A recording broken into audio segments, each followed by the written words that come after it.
Welcome to Gurgle, a bite-sized podcast from the creators of Ad Nauseam. Looking to whet your appetite for the classics? Gurgle will tickle your taste buds and leave you wanting more. And now, from the vomitorium, here are your hosts, Dr. David Noe and Dr. Jeff Winkle. Welcome, Ad Nauseam listeners, to Gurgle number 2. What is this Gurgle business all about again? I'm a little, I'm mystified. Well, remember that the idea was yours, but the title was ours. Yeah, okay, yeah. And the idea is, let's say you don't have a full hour to listen to our classical ravings. That's right, right. Let's consume a little bite-sized portion. Right. 15 minutes. 15 minutes. So given that, we should probably jump right in. Let's go. Right, so in this Gurgle, we're talking about the Alexamenos Graffito and its relationship to kind of notions of persecution of Christians under the Roman Empire. We mentioned this, I believe we mentioned this briefly in our episode with Ken Bratt. That's correct. A visit to the catacombs. That's right. A few months ago. So this would be a great one to pair with that one if you haven't listened to that That's episode. Right. Yep. It's a good pairing. Yep. So check out this one, and then if you want to know more about the Roman catacombs, go back and listen to our discussion with Ken. Right. But before we dive in, you got a Latin quote for us. Yes, I do. So a recurring theme on these Gurgles will be a concise quote from some Latin author. So this one is especially apropos of today's episode. It comes from the Roman poet Terence, Publius Terentius Afer, and he says in his Andria, line 194, "Dawa sum, non Oedipus." I'm Davis. I'm not Oedipus. And the idea is, I can't solve riddles. Oh, I got you. Yeah. Dawa sum. Right. So I'm going to be using this, I think, quite a bit in my own life. I'm Dave, not Oedipus. Exactly. Right. So have you seen the car keys? Dawa sum, non Oedipus. You might try it too, right? Hey, Jeff, where'd you like to go for supper?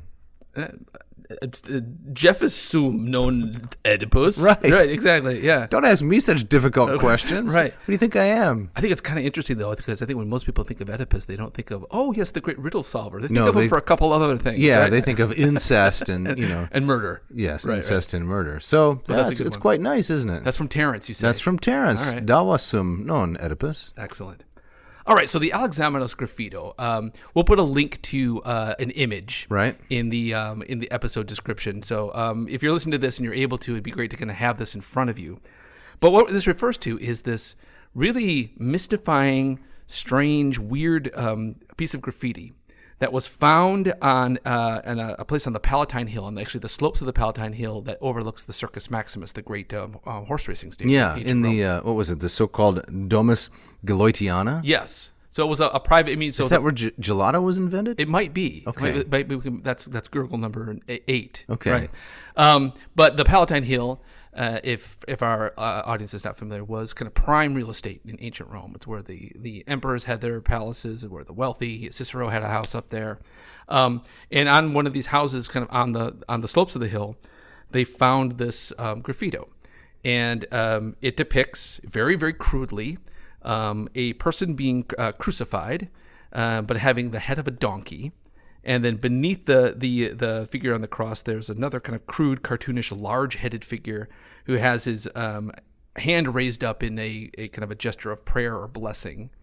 And then there is a Greek inscription carved into the plaster there, Alexamenos sebete theon, which translates to something like, Alexamenos, you are worshiping your understood God. Or, right. Alexamenos, worship your God, if you take it as an imperative. Okay, yeah. Okay. Now, this is not one of your drawings, because I've seen your cartoon work. And I'm a little better than this, don't you okay, think? all right. Yeah. But you had to know that this was written under less than ideal conditions. Right. This is like a Roman tagger, right? Yeah. Runs up with a spray can and has to get it all done in quick order before the police show up. Right. The federales. Right.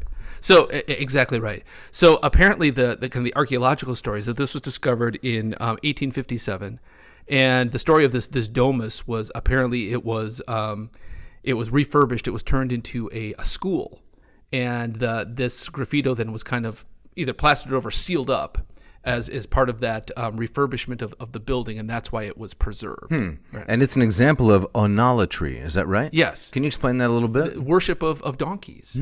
And this is, and so what most historians connect this to, although there's not a ton of evidence of this. I mean, there's enough to I think to say that it was a thing.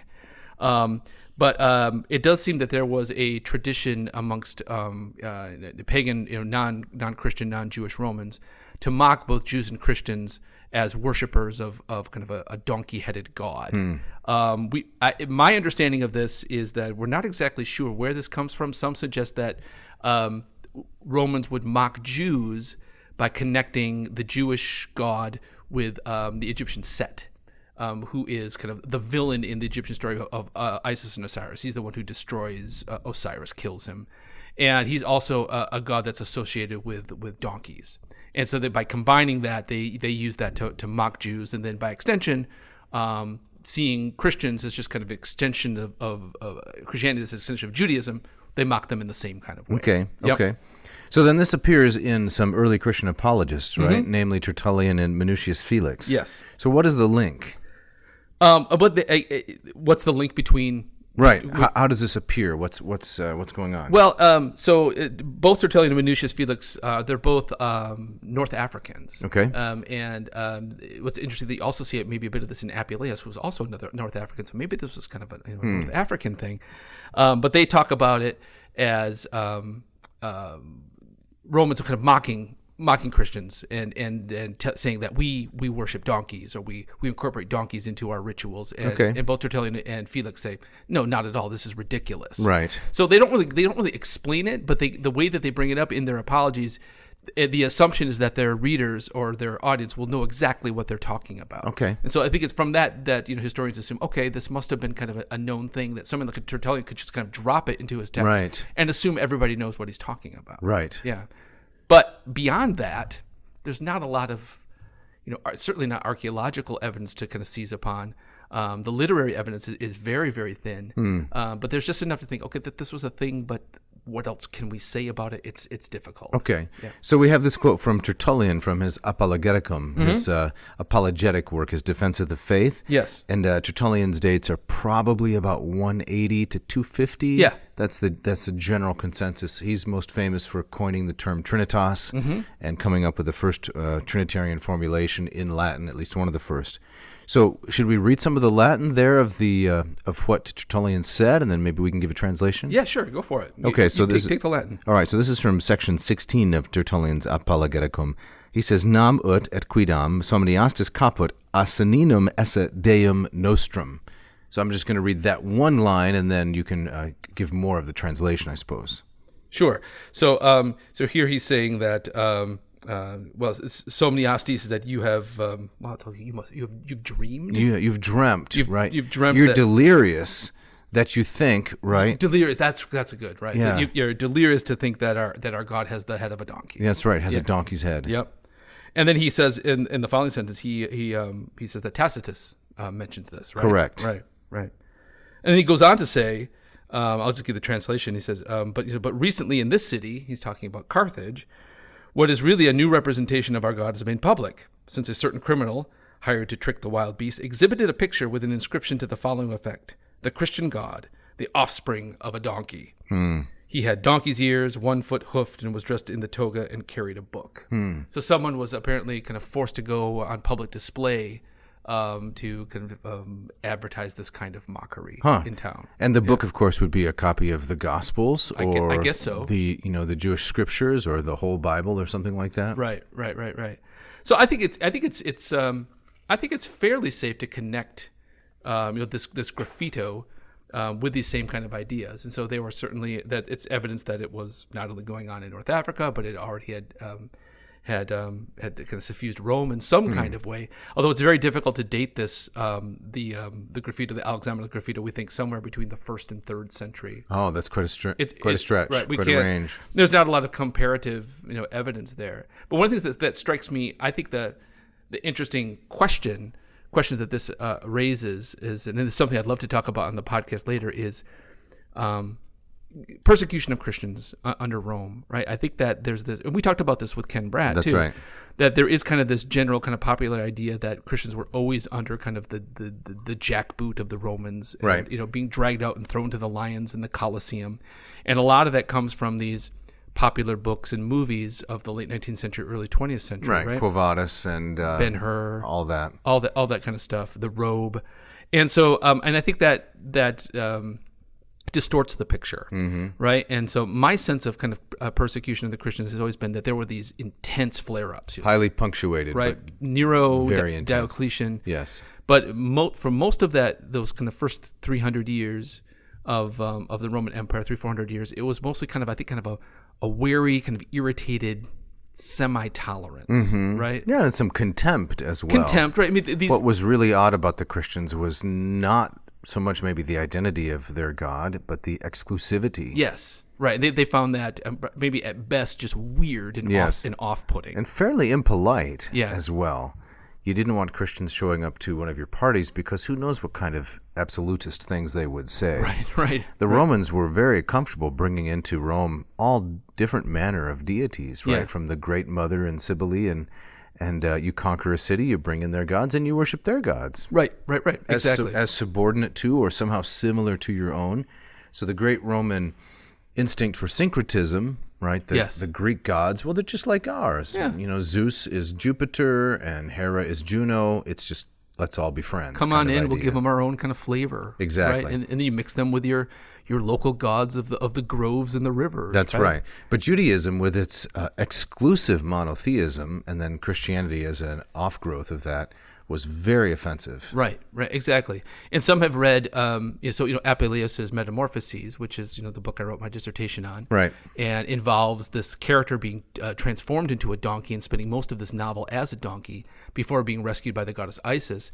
Some have read that book, which again dates almost exactly to the same time as Tertullian and Felix, as kind of an anti-Christian or at least anti-Jewish fable. There's even a line in the Metamorphoses where he Apuleius refers to the hated curse of monotheism or something like that. And so some think that just Lucius turning into a donkey and then being rescued by the very syncretistic Isis. Right. Appius is saying the syncretistic pagan way is better. Right. And so I don't know. That could hold some water. I think it kind of folds into this whole soup here. Okay, so I think one of the things that also kind of fascinates me about this Graffito is that I think it's very easy to kind of look at this Graffito and it's an evidence of more or less one, right? And to kind of go from there and say, okay, this is what Romans thought of Christians. And I think it's an easy kind of jump from there to say to that kind of that popular idea that the Romans were after the Christians all the time. And I think you need to put the brakes on a little bit because there's not a lot of in Rome, there's no other evidence of things like this, as far as I'm aware. Right. And then in places like Herculaneum and Pompeii, which have preserved a lot of graffiti, as far as I'm aware, there's almost nothing referring to the Christians. There's one possible exception. I was just doing a little bit of digging. There aren't any negative portrayals of Christians at Pompeii. Okay. There's a lot of questionable evidence. There are a number of potential cross symbols in the graffiti of Pompeii, but those could be accidental. They could be not referring to the cross of Christ, something altogether different. But there is an interesting inscription which has been hotly contested. It was discovered very early, back in the 17th century. Back in the 19th century, around 1862. Giuseppe Fiorelli, and I'm relying on the Roger Pierce website here, who found this inscription, not Pierce, but this early archaeologist, and we have this inscription which seems to read something along the lines of Bovios audit Christianos sevos osores, which when translated, if it's genuine, could mean Bovio is listening to the Christians, those cruel haters. Those cruel haters. Right. So the Christians are the cruel haters? Yes, okay. They are the ones who are not connected well with the rest of humanity because of their monotheism and the strangeness of their practices. Right, okay. The strangeness of their habits. Now, I find that although this inscription's authenticity is contested, I find it's probably authentic, and the reason I tend to think so is because we have the correspondence between Pliny and Trajan, which is not even 20 years, maybe 30 years after this event. Right. So it's entirely plausible that there were Christians in Pompeii, not according to the legends of a Jewish hotel or a Christian hotel and the other kinds of things that have grown up around it. Yeah. But this inscription is very believable. Right. Okay. Yeah, I'd buy that too. So so Pompey is buried in 79, right? And that's a decade or so after the Great Neronian persecution, right? So I mean, it's very plausible that those kinds of sentiments could have spread from Rome For sure. To the south very, very easily. All right, so we're up against our Gurgle time limit, but I would like to end with the detail that in the domus where they found the donkey graffiti, there's another, in the next room, there was an inscription that read simply Alexamenos Fidelis, Alexamenos the faithful. Yes. Right? And as well, fidelis is a term that Christians would use of themselves. Yeah, right. So Alexamenos is a believer. he's a believer. Maybe he wrote that himself in response to the nasty graffiti about himself. Could be. Maybe from one of his schoolmates. Who There knows? you go. Who knows? But fascinating stuff. But Absolutely. we got to go. So let's say thank you to Ken Tamplin for giving us the excellent music for the intro and the outro. As always. From a great song called Death by Inches. Yeah, excellent. I love that title. That fits, doesn't it? Yes, it does. Let's also quickly thank our sponsors. We Yes. want to thank Ratio Coffee. What's the coupon code for 15% off the Ratio 8? It is ANCO5J. That's correct. In Yes. your honor, I suppose. We want to thank Hackett Publishing. Yep. Their coupon code AN 2022. Yes, and that'll get you 20% off and free shipping. That's correct. Our newest sponsor, Pop City Popcorn, down Very in exciting. Kalamazoo, Michigan. Yes. That code for all first-time customers is ANPOP20, ANPOP20. You get 20% off your first order. Excellent deal. And what about the Moss method? You want to study some Greek, go to mossmethod.com and check out our new program. You have until June 1 to get this current price of $2.99 before it goes up to $3.25. That and my Latin offerings at latinperdiem.com/LLPSI. Check it out. Thanks for listening. Thank you.